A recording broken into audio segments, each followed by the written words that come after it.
Hello and welcome back to Meet Mozart. I'm Angie, that's Mozart, and today we are going to be breaking it down and finding out what an opera is made of.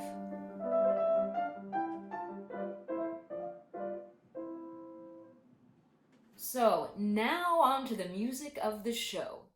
One of the key ways that composers would move a plot forward is through something we call a recitative. And if we're lazy English speakers, then we just call it a recit. A recit usually doesn't use a lot of accompaniment from the orchestra. It's more just chord progressions. And in terms of the singing, it's very, very different. Everything follows very speech-like patterns. And so we can either have an individual character that's speaking, or we can have lots of characters that are actually having a conversation. And this is really opera's closest thing to spoken dialogue. So we see them interacting with each other, we learn more about the plot, and it all sort of moves forward.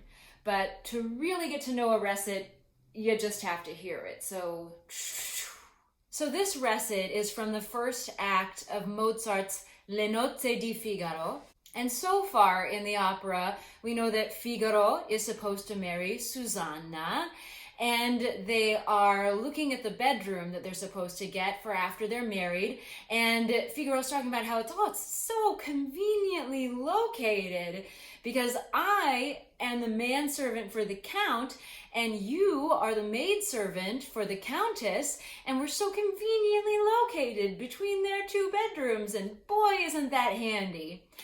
And in this recit, Susanna explains to Figaro why that's actually not such a great idea.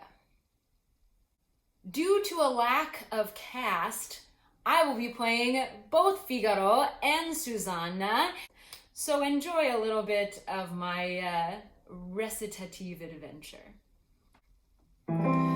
Orbene, ascolta e taci, parla che c'è di nuovo. Il signor Conte, stanco di andare cacciando le straniere bellezze forestiere, vuole ancora nel castello ridentar la sua sorte, né già di sua consorte, vada bene, appetito gli viene, e di che dunque della tua Susanetta, di te, di me medesima, e la speranza che il nuovo suo progetto ultimissima siete in vicinanza.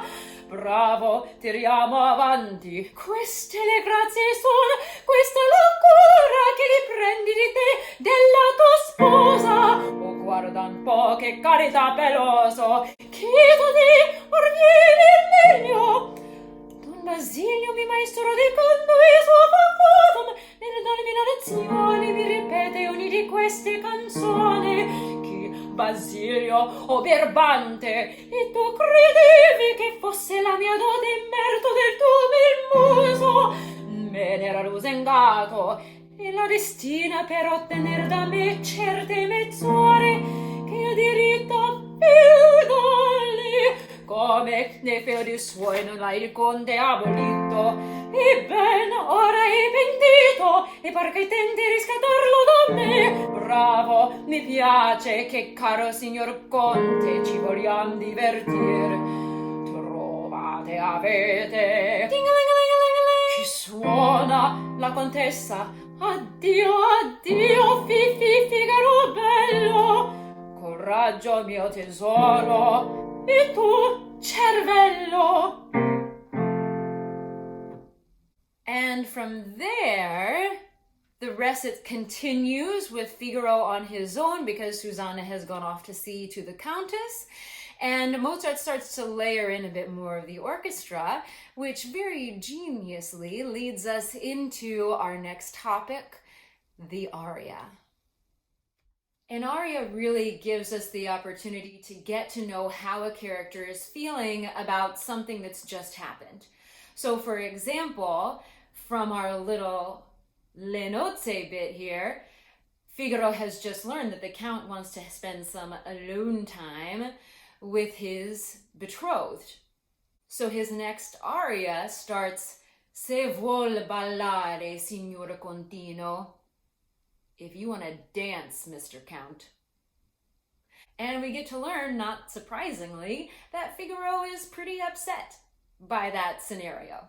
Obviously, an aria also allows a singer to sort of shine and show all of their musical skills. And traditionally, arias also have a form. So if we go back to the very early days of Baroque opera, the form was called da capo, which means to the head. When I learned that in school, I always thought chop off the head, but that's not it. To the head. In a da capo aria, the composer is going to start with what we call the A section. The A section is going to be a complete musical idea. That will be followed then by the B section, which usually takes us into a different harmonic feel and presents a new musical idea that in itself is complete. Once we finish that B section, we're going to go back to the head and sing the A section again, but this time, because it's that singer's time to shine, we're going to take whatever musical material is written and add embellishment. So if, for example, the original A section was we're going to go we're going to add notes and embellish and create.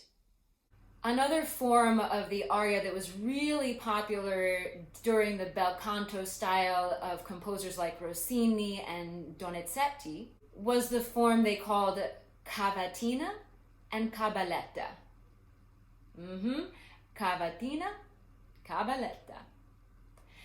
The Cavatina was usually a slower section, and the singer would sing it more or less as written, perhaps some embellishments here or there, but usually sticking more or less on those lines. Then that would be followed by the Cabaletta, which was a much faster section, and in that section the singer could really take off and do a lot of ornamenting, a lot of embellishments. And actually, during the time that Rossini, Donizetti, all these great bel canto composers were writing, they didn't really use a traditional conductor. Instead, they would have the first violin sort of leading the orchestra, but the violin would actually be following the singer on stage. So they would be watching the singer, seeing what they're doing, and sort of guiding the orchestra to actually follow the singer, instead of the other way around, where the conductor is in charge of everyone. Of course, there are a lot of arias that are, again, what we call through composed, which means that they don't really have a structure or a form. They just sort of flow straight through the musical material. And last but certainly not least, we have all the amazing ensemble material. So we have these big, beautiful chorus numbers. We also have duets and trios, which allow us to really see into the relationships between characters. And it's interesting when you have a duet, for example, where the characters are in a similar state of mind. And we hear those moments very harmonically, and we hear each character supporting the other. Maybe they're singing the same text, or maybe they're singing a similar melody. And then there are times whenever the characters are in deep conflict with each other. And so you'll hear them singing two completely different things that work together in the form of the duet, but that show how very contrasting their emotional states are. Ensembles usually have about as much flexibility as arias. So depending on the time period that people were writing in, they might have a da capo ensemble, they might use a Cavatina Cabaletta style within that ensemble, or it could be, again, through composed and just letting that music flow. So those are the elements of opera. Those are the puzzle pieces that composers are working with to bring a story to life. In the early days, they really depended on that structure.